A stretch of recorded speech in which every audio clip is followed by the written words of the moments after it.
Hola, bienvenidos. Mi nombre es Mateo Porta, soy practicante del profesorado en Bibliotecología y Documentación y nos encontramos en una nueva clase de legislación y actuación profesional y en esta oportunidad nos toca ver el tema dilemas éticos. Bien, a continuación voy a proceder a presentar el tema, pero previamente les quiero dejar mi email de contacto, mateo-porta@hotmail.com, por cualquier consulta que tengan. Del mismo modo me pueden contactar por el aula virtual también. Bien, tenemos organizado una tabla de contenidos para ejemplificar cómo se va a ir desenvolviendo la clase.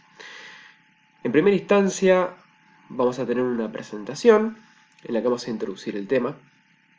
Vamos a presentar al autor, porque es importante saber quién es el texto que estamos analizando, quién lo escribe y por qué. Vamos a presentar el texto con el que vamos a trabajar y después vamos a ahondar en el desarrollo teórico y vamos a desglosar las temáticas que se abordan en el texto. Bien, y finalmente vamos a abordar una conclusión, vamos a recapitular mínimamente lo expuesto y a cerrar la clase. Bueno, primero, estamos ante Juan Carlos Fernández Molina. ¿Quién es Juan Carlos Fernández Molina? Bueno, es un doctor en documentación y es licenciado en Derecho y diplomado en Biblioteconomía y Documentación. Él trabaja en el Departamento de Información y Comunicación de la Universidad de Granada, en España, y ahí cumple tareas, tanto de docencia como de investigación. En cuanto a su tarea como investigador, está relacionada al texto que vamos a abordar ahora. ¿Qué texto es? Bueno, el texto es los aspectos éticos en la formación de los profesionales de la información. Este texto fue publicado en el año 2000 y principalmente lo que hace es analizar los problemas éticos que tienen los profesionales de la información en el marco del desarrollo de sus tareas, en el desempeño laboral. ¿Con qué problemas éticos, con qué dilemas nos podemos llegar a encontrar? ¿Cuáles son los principales factores y cuáles son los principales eh, aspectos con los cuales hay que tener mucho cuidado?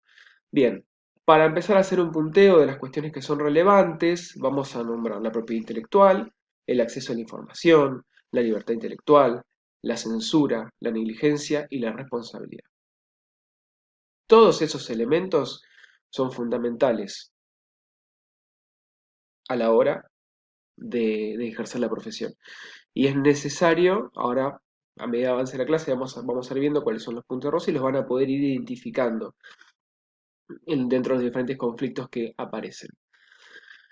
Bien, marco ético y primeros conceptos. Bueno, acá tenemos una cita que, según Froelich, se han identificado numerosas razones por lo que es necesario armonizar y dar coherencia a los principios que rigen la actuación de los profesionales de la información, con la finalidad de hacer frente a las siguientes problemáticas. Bueno, es importante que tengamos una forma cohesiva y organizada de trabajar para poder lidiar con las siguientes problemáticas que ahora vamos a enumerar, que son propias de nuestra profesión. Bien, están involucradas con las incumbencias profesionales del bibliotecario. Bien, la tendencia a la disminución del libre acceso a la información en bibliotecas y centros de información. El escaso apoyo al uso de información con fines educativos, investigativos y o culturales. El incremento de las leyes PLR. ¿Qué son las leyes PLR? Lo vamos a ver más adelante. Si bien no está en el texto que estamos viendo, lo seleccioné porque me pareció interesante nombrarlo y destacarlo. La inexistencia o disminución de la aplicación de las normas del fair use, copia privada o privilegios a bibliotecas e instituciones similares, y el ataque a los centros de información por medio de la censura de contenidos. Bien, todas estas cuestiones son las principales problemáticas que tenemos que tener presentes a la hora de ejercer la profesión. Siempre hablando en el marco de los dilemas éticos, ¿no? Bien, ¿qué es la PLR, Public Lending Right? Bien, según la IFLA, ¿no? Vamos a citar a la IFLA, agarrar una autoridad fuerte en la materia, es un derecho que no se encuentra, que no se encuentra vigente en todos los países, solo en algunos. Bien, y hay dos formas de aplicarlo. Una es como copyright, bien, donde al propietario de los derechos de autor se le otorga la potestad de poder elegir si su obra circula o no circula públicamente. Esa persona puede elegir. En el caso que elija que sí, muchas veces hay que pagar, ¿sí? La autorización se otorga mediante el pago, si no, muchas veces ni siquiera. Y la otra forma es con una compensación monetaria. En algunos casos el autor, incluso si no es propietario de los derechos de autor, esto es importante, tiene la potestad, tiene el derecho de recibir una remuneración económica por su trabajo. Puede exigir dinero porque se comparta públicamente su trabajo. Bien, esto, los Public Lending Right o el PLR, es uno de los motivos que genera inconvenientes, una de las problemáticas.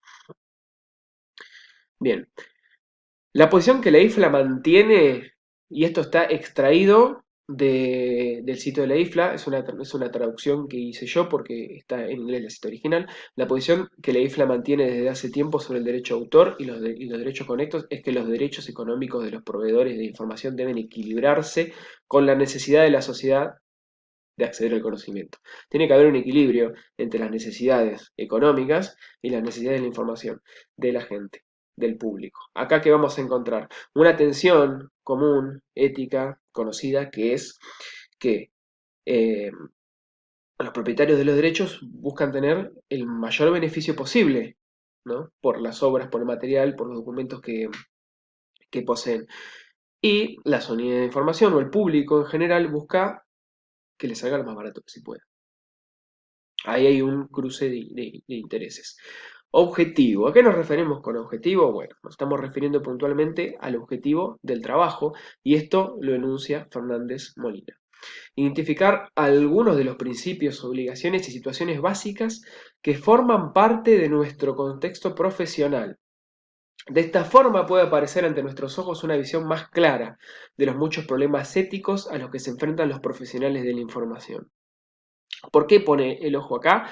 Porque una de las menciones que hace sobre los problemas éticos dice que es distinguir qué está bien de qué está mal, ¿no? Dentro de un contexto profesional de los bibliotecarios. Bien, pero que no se va a dedicar puntualmente a decir qué está bien y qué está mal, sino a realizar esta identificación de los principios, de las obligaciones y de las situaciones que forman parte del contexto profesional.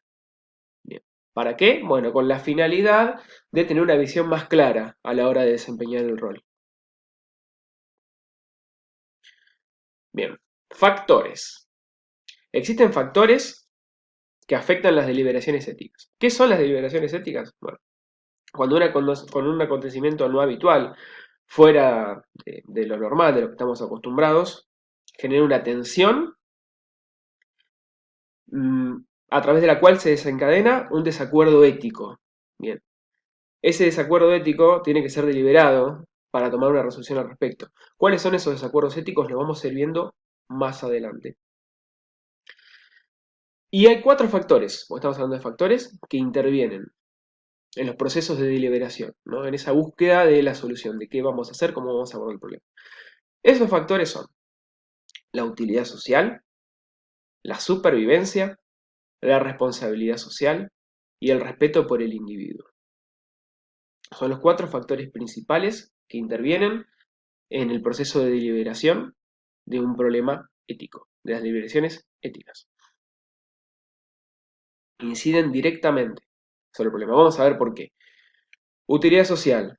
Bueno, acá tenemos que es éticamente deseable que las decisiones y acciones que se tomen y contribuyan a que la organización consiga su objetivo social. Ejemplo de bibliotecas públicas. ¿Por qué ejemplo de bibliotecas públicas? Sí, bueno, las bibliotecas públicas, como organizaciones financiadas por el Estado, tienen una responsabilidad ética de responder a esa comunidad y de jugar a favor de esa comunidad, de beneficiarla. Entonces, la mayoría de sus decisiones tienen que estar